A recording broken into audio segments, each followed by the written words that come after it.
years, if I'm not mistaken, in Aleppo, in Syria.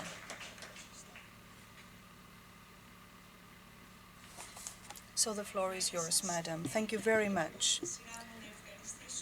I would like to thank the Pan-Pontian Federation of Greece for the invitation to participate in this important conference. I'd like to thank the organizing committee and the scientific committee, the precious volunteers for their excellent work, and their interpreters for their very good work. Thank you very much. The interpreters also thank the lady, Madame Stylidi, very much. Ladies and gentlemen, this century is called the century of genocide because most of the mass crimes of genocide took place during the 20th century. One of the first genocides was the genocide of the Greeks and the Armenians and the Assyrians, which took place at the beginning of the 20th century by the Ottoman Empire of the Young Turks and the Turkish nationalist movement of Mustafa Kemal. 15 years later, another genocide was perpetrated during the Second World War. It was the most lethal genocide of the 20th century, which is known as the Jewish Holocaust. These genocides warned countries to act and react to avert the perpetration of genocides in the future. As we see in the slide, like the amaranthus covers all dark sides of the genocide, the butterfly commemorates the extermination of 1.5 million Jewish young people during the Holocaust. A comparative study of the similarities between the Asia Minor Greek Genocide, which hasn't yet been studied enough, and the Jewish Holocaust is what I will be talking about. I will attempt to explain why the genocide of the Anatolian Greeks is little known. It is an issue, it is a matter that requires the attention of the historians in order to analyze the implications and the consequences of those mass murderers and inform the young generations. Everybody knows the mass extermination of 6 million of Jews during the Second World War, but how many know about the mass extermination of 1,500,000 Greeks in the Ottoman Empire? How can one genocide be so well known and another genocide be so unknown? The Greek genocide impacted not just the survivors but also their families. Therefore, it must be perpetrators should be punished. It hasn't been disseminated enough. It hasn't been covered enough in the university curricula. But why is the Greek genocide so little known? If we compare it to the German Holocaust, we will see that the genocide of the Ottoman Empire has 14 similarities, at least 14 similarities with the German Holocaust. In 2007, the Greek genocide was officially recognized by the Association of Academics, but it hasn't yet been recognized by the states worldwide. Let's see those 14 similarities now. The timing. Both genocides occurred around the time of a world war. This allowed for the mass slaughter to take place while the world's attention was focused on the war itself. Both genocides were perpetrated for several years, the Holocaust for over 12 years and the Greek genocide for over 9 years. Now, the total number of the victims, the total number of the Jews exterminated amounted to 6 million out of the 9 million, making up for the 66% of the Jewish population in Europe back then. In the Greek genocide, 9.5 million was 1.5 million out of 2.7 million were exterminated, 55% of the people living in the Ottoman Empire, while the Jewish of the Holocaust were exterminated. More people were exterminated. There is a comparison, a huge. They are comparable, rather. So, the co-victims, Nazis also exterminated the disabled, the homosexuals, the Romas, Jehovah's Witnesses, and others. In the case of the genocide of the Greeks of the Ottoman Empire, it wasn't just the Greeks who were slaughtered, but also the Armenians, the Assyrians, the Yazidis, the Jews, and other groups. Now, the perpetrators and the regimes. In the case of the Holocaust, the Nazis, or the Nationalist Socialist German Workers' Party, came to power in 1933 and almost immediately started persecuting Jews and other people.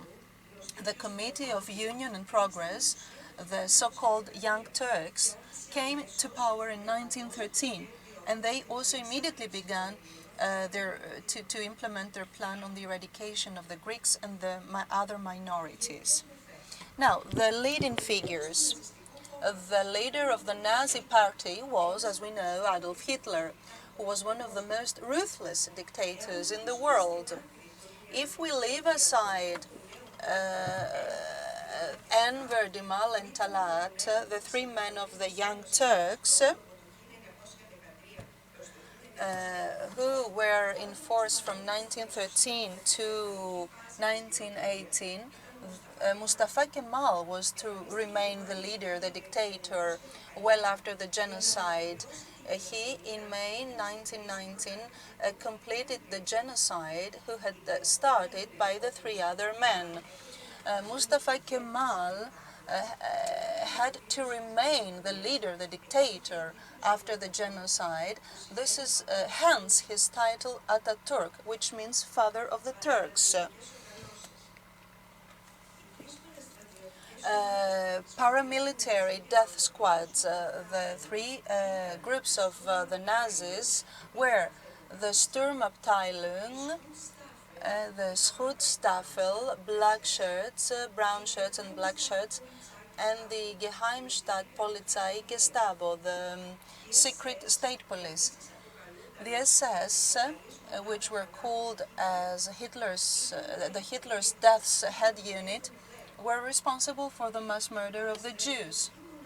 The paramilitary group responsible for the genocide of the Greeks were the Teşkilat-i Masusa, also known as the Special Organization.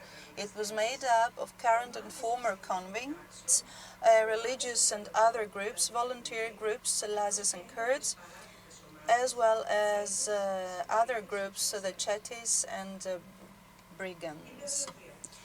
The ideology, the seventh similarity, the ideology was based on the legend. The Nazis had the preconception that the Jews wanted to rule the world, so they had to find a final solution.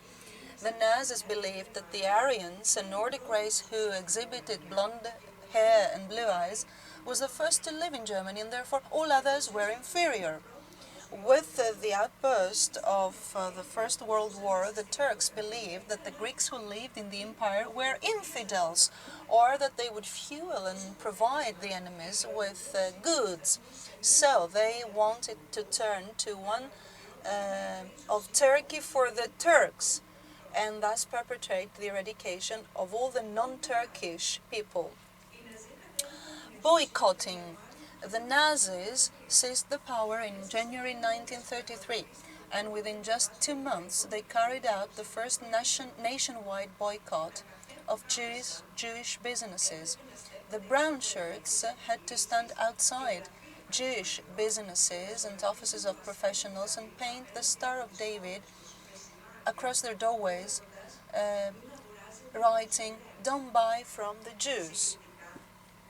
Comparatively, the Greek genocide, the outburst, occurred on April 6, 1914, when the Turks boycotted Greek businesses in eastern Thrace, the western shoreline of Asia Minor, and the Black Sea.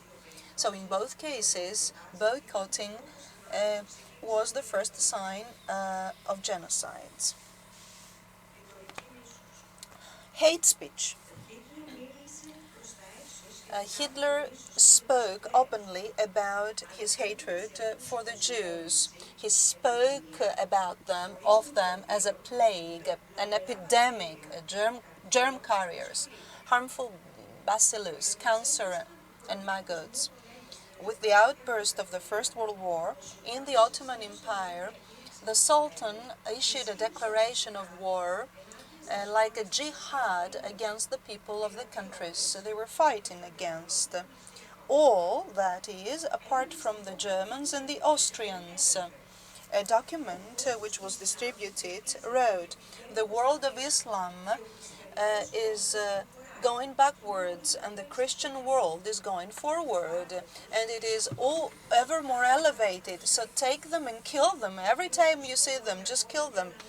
He who kills even one infidel who are ruling us, of the infidels who are ruling us, be they killing open or hidden, will be rewarded by God." Disarming. Hitler disarmed the Jews by putting into force a law for German guns, which forbade Jews to possess guns. They also were deprived of the right to manufacture or deal with firearms and ammunition. With the outburst of the First World War, the Committee of Union and Progress disarmed the Greeks by forcing them into labor battalions, the Ameleta Buru, and the death toll amounted to 90%, as men were made to. They were in Asia Minor, and they would engage in forced labors that would crush their backbone, and they would be offered just a little water and no food. Deportations and death marches. Deportations of Jews occurred mainly towards the end of the World War II, when the Allies were closing in on the Nazis. The main method of extermination of Jews was the use of gas chambers.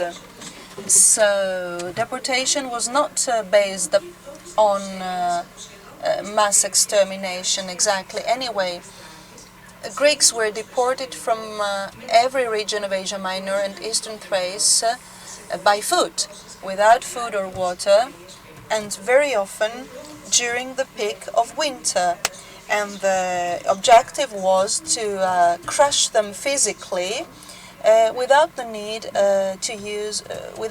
to use bullets or other types of guns. Concentration camps and ghettos. Though the Nazis lived in ghettos, the Nazis imposed the ghetto system in order to isolate them and persecute them.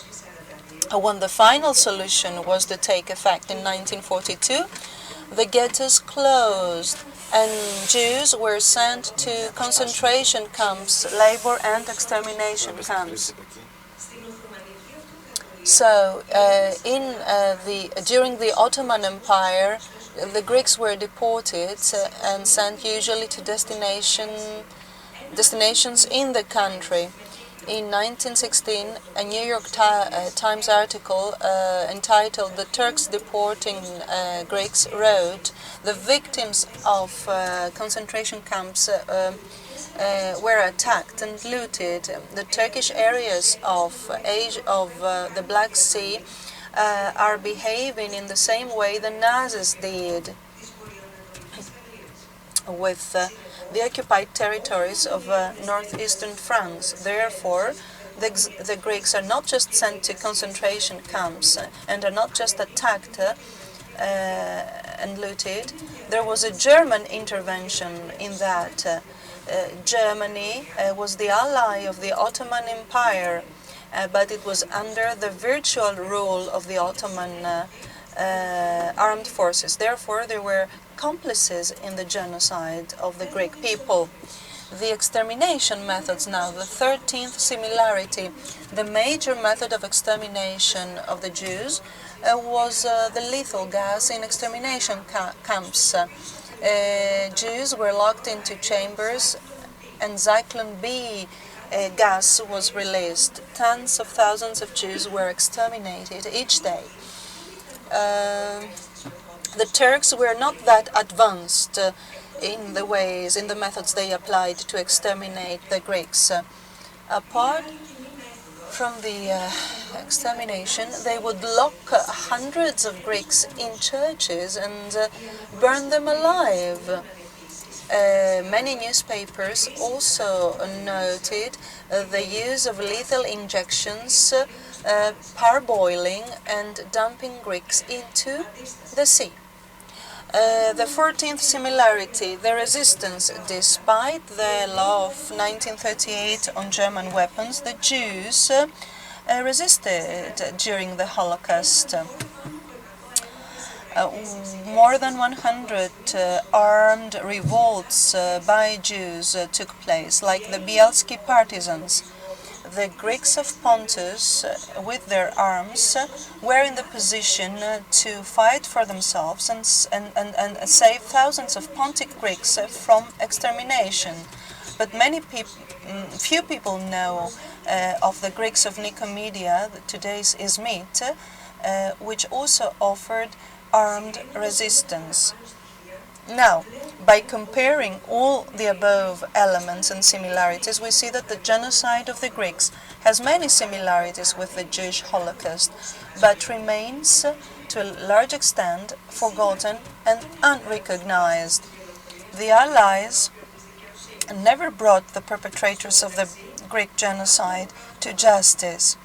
Meanwhile, after the Holocaust, in the aftermath of the Holocaust, the Jews obtained their own state in 1948, and most of the perpetrators were punished by an international court created by the Allies.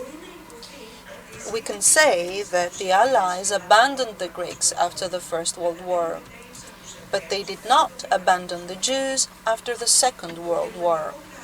The German state has officially recognized the Holocaust and has to date paid some 900 billion in compensation to the victims. On the other hand, Turkey continues denying that the events of 1914-1923 constituted an act of genocide, and they say they were the result of a civil war.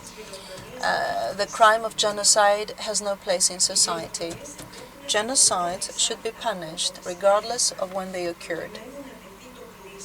In order to bring closure and justice to all survivors and their families, and to act as a deterrent for those considering committing genocide in the future. The Greek genocide is such a genocide that awaits recognition. With your permission, I would like to dedicate today's presentation to two exceptional people. Madame Rose Mallinger, whom I had the honor and the pleasure to meet and do an interview within the framework of a study that I conducted about hidden children survivors. She herself was a hidden child survivor. She survived the Holocaust. She reached the age of 98, and 11 days after our interview, she was killed in in the Pittsburgh synagogue where a terrorist attack took place. The second person is my beloved and dear grandfather, a former unaccompanied child, Nicholas Stylidis, from Adana of Asia Minor. Thank you very much for your attention.